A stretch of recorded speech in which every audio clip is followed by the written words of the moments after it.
Take a moment and actually count. Not roughly, actually count how many pills, patches, and prescriptions you're currently taking. If you're anything like a large share of men your age, that number is higher than you'd have guessed before you counted. And here's a figure that puts it in perspective. Government health data shows that roughly a third of men in their 60s and 70s are taking 5 or more prescription medications at once. That number matters for a reason that has nothing to do with any single drug being bad. It's what happens when several medications, each individually reasonable, start interacting with each other and with your aging body in ways nobody's specifically checking for. Doctors have a term for this, polypharmacy, and it's one of the more under-discussed risks in men's health after 60. So let's walk through why this happens, the real risks worth knowing, and the exact questions to bring to your next appointment so your medication list gets a genuine second look rather than just another automatic refill. I'm not a doctor or a pharmacist, and nothing here is instruction to change anything about what you're currently taking. Never stop or adjust a medication on your own. That decision belongs entirely to whoever prescribed it. What follows is meant to help you have a better conversation with them, not replace it. Here's the part that surprises people. Nobody sets out to overprescribe you. It happens gradually, almost invisibly, through a process that makes complete sense at each individual step. You see a doctor for blood pressure and get medication for that. A separate visit addresses your cholesterol, another prescription. Your knee starts acting up, something for the pain. Sleep gets harder, something for that too. Each individual doctor, often seeing you for one specific issue, is making a perfectly sound decision in isolation.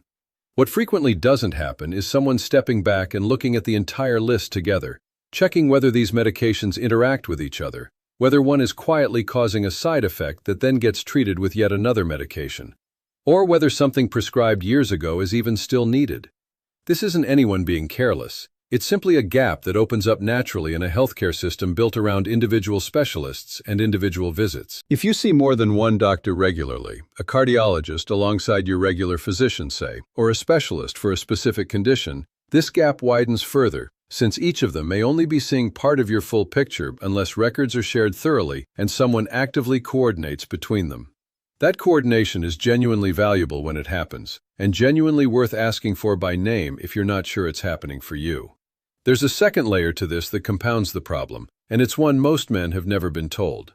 Your body doesn't process medications at 65 the way it did at 35, and this isn't a minor detail. Your liver, which breaks down many drugs, and your kidneys, which filter them out of your system, both generally become somewhat less efficient with age. That means medications can linger in your system longer than the dose was designed for, effectively making a standard dose act like a larger one. Your body composition shifts too, generally more fat and less muscle, which changes how certain drugs distribute and how long they stick around. And here's a genuinely underappreciated point. Some medications that were considered perfectly reasonable at 40 carry a different risk profile at 70, even at the exact same dose, simply because your body is a different environment for that drug to move through now. This is precisely why a list of medications that made complete sense 5 or 10 years ago deserves a fresh look now. Not because anyone made a mistake originally, but because the body taking them has genuinely changed since then. Let me be direct about why this actually matters, because the stakes are higher than a vague sense of too many pills. Research has found that adverse drug reactions, meaning genuine harm caused by medications rather than the disease they're treating, account for a meaningful share of hospital admissions in older adults. One well-known study put the figure at over 16%. Separate research has found that each additional medication added to an older person's regimen is associated with increased risk, not because pills are inherently dangerous, but because the more moving parts in the system, the more chances for something to interact badly or go unnoticed. A few specific patterns worth knowing. Some medications can cause dizziness or drowsiness, and in an older adult, that translates directly into a higher fall risk, connecting straight back to everything we've discussed about falls and independence. Certain combinations can affect kidney function or interact in ways that show up as confusion or memory changes, sometimes wrongly attributed to normal aging or blamed on something else entirely rather than recognized as a medication effect. And here's the trap that catches so many men. A side effect from one drug gets misread as a brand new medical problem, and instead of adjusting the original medication, a second drug gets prescribed to treat the side effect.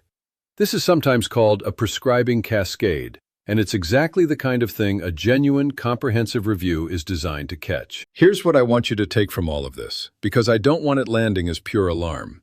This is a well-recognized problem with a well-established solution, not some rare oversight you've stumbled into alone. Geriatric medicine specifically has developed structured tools for exactly this situation, most notably something called the Beers criteria, a regularly updated, expert-reviewed list identifying medications that carry particular risk in older adults and often have safer alternatives worth considering.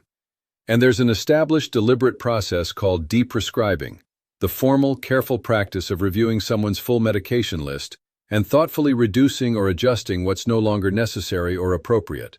Done properly by a professional, never by simply stopping something on your own. This isn't some fringe idea, it's an active, respected area of medicine, specifically because the problem is common enough to deserve its own toolkit. Here's the most useful, practical step you can take, and it has an almost old-fashioned name that's stuck around because it works. Gather every single thing you take, every prescription medication, but also every over-the-counter product, every vitamin, every herbal supplement, and put it all in one bag. Bring the whole bag to your next appointment and ask, plainly, for a complete review of everything in it together, not just the item that visit happens to be about. This matters more than it sounds like it should, because a doctor working from memory or a partial electronic record is working with an incomplete picture. Seeing the actual bottles, all of them at once, including the supplements you might not think to mention because they don't feel like real medication, is often the moment genuine interactions or redundancies actually surface. With that bag in hand, here are the specific questions worth asking. Can we go through everything I'm taking together, and does anything here interact with anything else? Is there anything on this list that was started years ago that I might not actually need anymore? Are any of these known to carry extra risk for someone my age specifically? Could any of my current symptoms, dizziness, fatigue, confusion, actually be a side effect rather than a new problem? And the question that catches the trap I mentioned earlier directly. Was anything on this list added to treat a side effect of something else on this list? Those 5 questions turn a routine refill visit into the kind of genuine review this whole topic is asking for. Let me flag one specific blind spot, because it trips up more men than you'd expect. Over-the-counter products and supplements feel like they don't count as real medication, so they're the thing most often left off the list when a doctor asks what you're taking. But some of the most common ones carry genuine interaction risk. Certain pain relievers can interact with blood pressure medications or blood thinners. Some herbal supplements, St. John's wort being a well-known example, can interfere with how your body processes a surprisingly wide range of prescription drugs. Even something as ordinary as a calcium or iron supplement can affect how well certain medications get absorbed if taken too close together. None of this means these products are automatically dangerous. It means they belong in the same conversation as everything else in that bag, not treated as harmless because they didn't require a prescription. One more piece of language worth having in your back pocket for that appointment. Geriatric medicine has a well-known guiding principle for prescribing in older adults, often summarized as start low and go slow, meaning beginning with a lower dose than a younger adult might receive and increasing gradually while watching closely for effects, rather than jumping straight to a standard adult dose. If you're ever started on something new, it's entirely reasonable to ask whether that principle is being applied to your situation, and if not, why not? A good prescriber will have a clear answer either way. If counting up your own medications earlier left you a little uneasy, I want to offer real reassurance rather than more worry. Taking multiple medications is not, by itself, something to be ashamed of or afraid of. Plenty of these prescriptions are doing real, important work keeping you healthy. And the goal here was never to make you suspicious of your own treatment.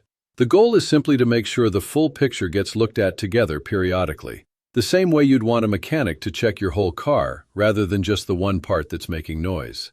This is a solvable, well-understood issue, and asking for that review is a sign of an engaged, informed patient, exactly the kind any good doctor wants to work with. So here's what I'd like you to actually do after watching this.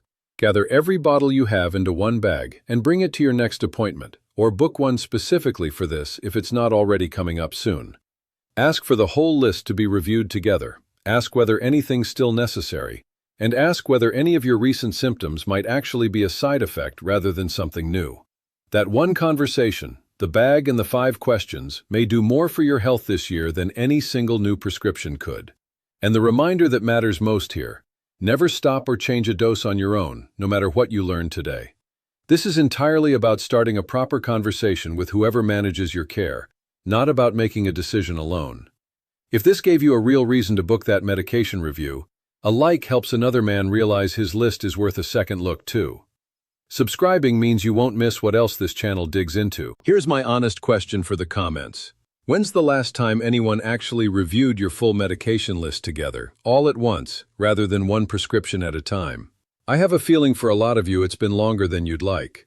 Since falls came up again in this one, my earlier video on why men lose muscle after 60 touches on exactly why that risk matters so much at our age, and it pairs naturally with this one. It's queued up on the end screen and you'll find it in the description too. Gather that bag this week and I'll see you in the next one.